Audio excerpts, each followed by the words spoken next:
Hi, my name's Phil. I like talking about politics. And in this video, I'd like to discuss the sorry state of the Conservative Party through how they seem to be viewing the qualities of leadership now.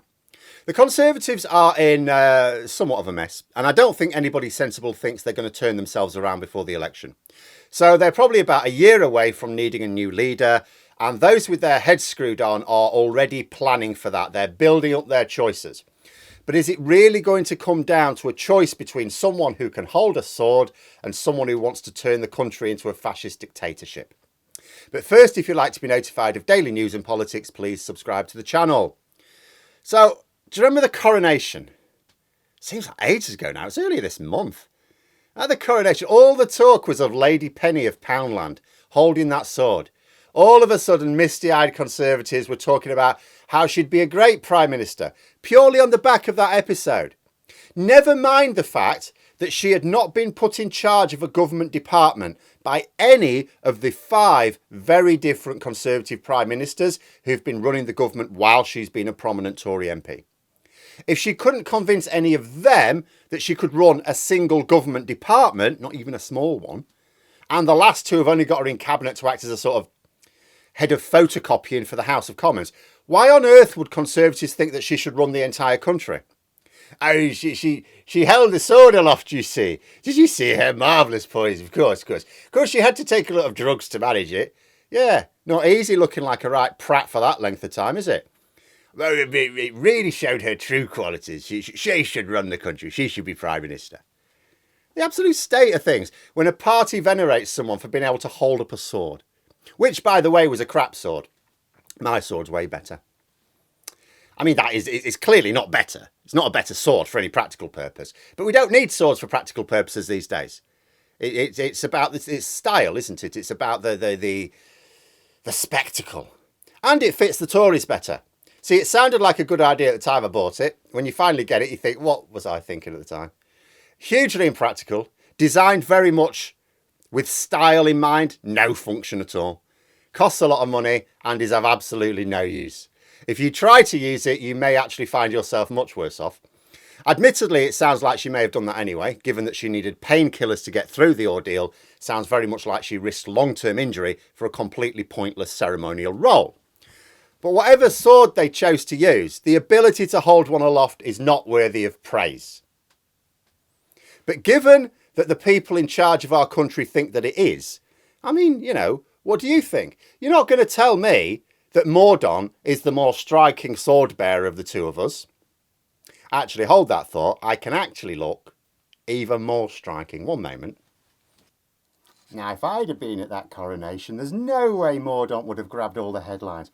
I would have been on the front pages. I should be the next Prime Minister. Yeah, perhaps not. As a wise man once said, distributing swords is no basis for a system of government. Will you go now, please? But the whole Penny Mordaunt thing wasn't just the result of too much booze on the coronation weekend.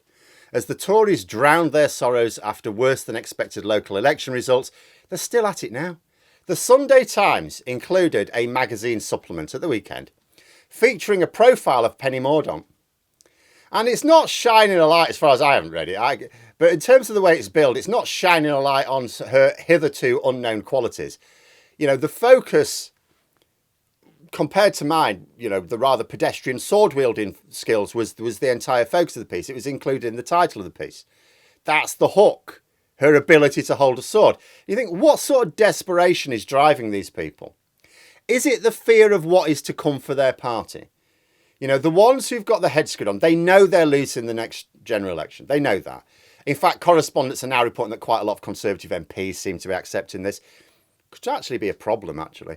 But they're looking ahead to their wilderness years. And obviously, they don't want to be out of power for another 13 years, and certainly not more. And I get that they're worried about, well, if they're going to come back much sooner, they need someone to begin their revival. At the moment, Suella Braverman is the one who is setting off early. Now, that's ominous. See, if you consider last summer's leadership contest, it was ultimately between Penny Mordaunt, Liz Truss and Rishi Sunak.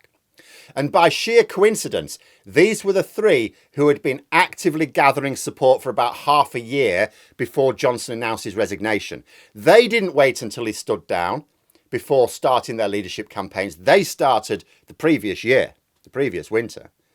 So you could well be of the view that in order to succeed Sunak after the general election, potential candidates really need to be gathering support nowish, certainly long before the election. Not quite so easy this time, I suppose, because you might be gathering the support of colleagues who end up losing their seats. There'll also be an influx of new Conservative MPs to replace the retiring ones who nonetheless have winnable seats. Their support, you can't really try and win their support in the tea rooms until after the election. But whomever wishes to replace Sunak needs to get going sooner rather than later. And Braverman is the one who's really trying right now. She's clearly making a pitch. And you can well imagine the sort of Conservative who could be appalled at the very far right, hateful rhetoric employed by Braverman. And it's not even like she's competent. It's not like she's just evil, but at least she's competent. The trains will run on time. There's none of that. She's incompetent as well. She's incompetent and evil and insane. So you can imagine a certain type of Conservative thinking, oh, no, because I don't even know when we'll be coming back to government if she's let loose on the party. So you need someone else. You need to sniff around for a sane candidate, but one who can nonetheless still be elected. Like, what are you left with? Now, don't get me wrong. I can see their problem. You might pick out a few names from the Conservative benches who you might think, well, they've got their heads screwed on. Maybe they could be leader. But no. If you don't have parliamentary support of your colleagues, you can't lead. You'll also recognise that the party membership, they're not going to vote for a moderate candidate. You get a sensible candidate up against a loony candidate, the leadership will opt for the loony option every time. We've seen that. We've seen that in the past few.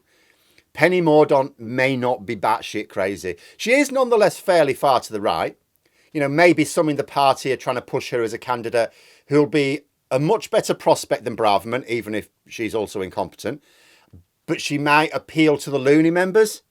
After all, she held a sword in front of the king. That's got to be worth something. That's got to count for something, surely. Oh yeah, we'll get them because she held a sword, you see. But what all this indicates is that even pragmatic Conservatives may have absolutely no hope of finding a good candidate who can win.